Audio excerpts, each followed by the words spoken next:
여러분 반갑습니다. 우리가 저번 시간에는 수능 영어 읽기 영역에 대해서 함께 이야기를 나눠봤죠. 자, 오늘은 듣기 영역에 대해서 한번 이야기를 나눠보도록 하겠습니다. 지금 쌤이 화면에 보여주고 있는 이 시험지가요, 작년에 여러분의 선배들이 3월달에 치렀던 첫 번째 전국 연합학력평가입니다. 자, 보시면 아시겠지만, 자, 저번 시간에 쌤이 얘기했지만 총 45문제 중에서 듣기 영역은 17문제입니다. 그리고 평균 약 20분 정도가 소요가 됩니다. 그런데요, 자, 여기가 듣기 문제이지만 쌤이 말했던 것이 동시에 말하기 영역까지 측정을 하고 있죠. 자, 예를 들어서 이런 문제 보시면, 자, 대화를 듣고 남자의 마지막에 이어질 여자의 응답을 고르라고 한 거죠. 그렇다면 여러분이 여자의 입장에 대해서 이 대화를 듣고 남자의 말이 끝난 시점에서 너는 어떤 말을 해보겠니? 그래서 이거는 listening plus speaking까지 측정하고 있다. 그래서 이 듣기 영역은 말하기 능력까지 동시에 체크하고 있다는 것을 우리가 알고 넘어가면 될 것 같습니다. 자, 그러면 사실 이 17문제인데 이 듣기 영역이 굉장히 중요합니다. 첫 번째 중요한 이유는 뭐냐면요, 심리적 요인입니다.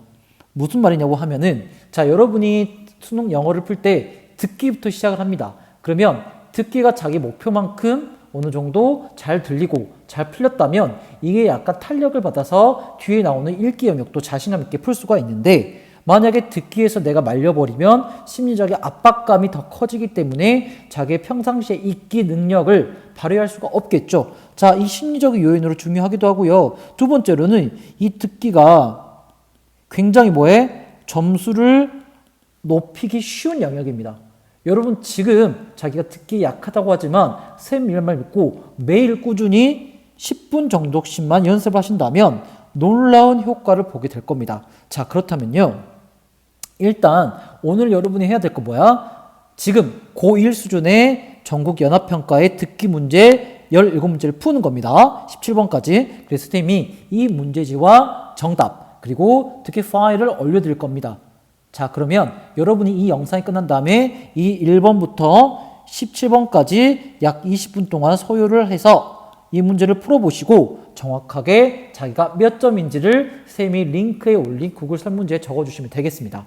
됐습니까? 이게 오늘의 과제입니다. 자, 그러면 자기가 풀어보고 내가 어느 정도 수준인지 대충 알겠죠? 그렇다면 듣기 공부를 어떻게 합니까? 라고 물어봤을 때는요, 일단은 여러분 단어는 기본이라고 했죠. 단어가 어느 정도 외워있지 않으면 아무리 귀가 청력이 좋아도 영어 듣기를 잘 풀 수가 없겠습니다. 근데 어느 정도 단어가 확보된 상태에서는요, 여러분 꾸준히 연습하는 게 중요한데요. 자, 혹시 자기가 듣기를 공부하고 싶다, 근데 듣기 교재를 구입하기에는 경제적이나 조금 이렇게 부담스럽다 하는 친구들은 쌤한테 오시면 교사용이지만 쌤이 듣기 교재를 무료로 제공해 드리도록 하겠습니다. 선착순이니까 서두르는 게 좋겠죠. 자, 그러면 자, 이게 만약에 여러분이 그날 해야 될 듣기 교재였어. 그러면 일단 듣습니다. 듣는데 여러분 쌤 팁을 드리자면, 여러분 듣기 할 때 바로 이렇게 정답을 체크하죠. 이러면 안 됩니다. 여러분 바로 체크하지 마시고요, 이렇게 하단부나 아니면 여러분이 가지고 있는 노트 같은데 정답만 이렇게 적습니다. 그 다음에 이렇게 채점을 해보겠죠.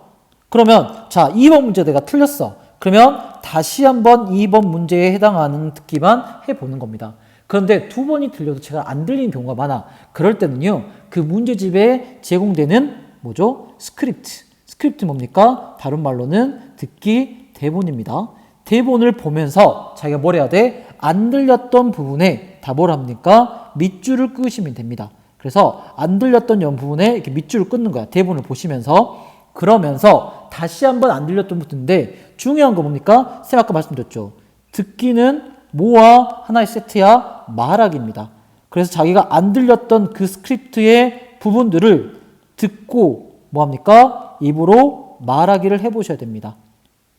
예를 들어볼까요? 자, 예를 들어서 자, 이게 여러분이 안 들렸던 자, 듣기 대본의 영역이라고 생각을 할게요.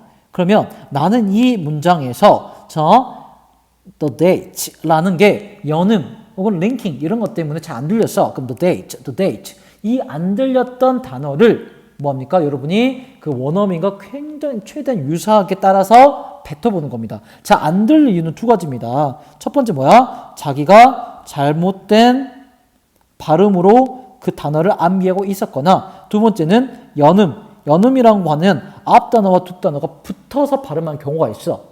스피커들 중에는. 그러면 이렇게 연음 같은 거 여러분이 모르는 거죠. 그럼 이런 것들을 자기가 다시 한번 듣고 뱉다 보면 그 다음부터는 놀랍게도 안 들렸던 그 부분이 들리기 시작합니다. 됐습니까? 자, 그럼 다시 한번 정리합니다. 자, 듣기 공부 어떻게 한다? 일단 처음에는 듣는다. 근데 처음 들을 때는 자, 아래에 적거나 노트에 적어라. 왜냐면 이렇게 듣기 책이 생각보다 비싸거든요.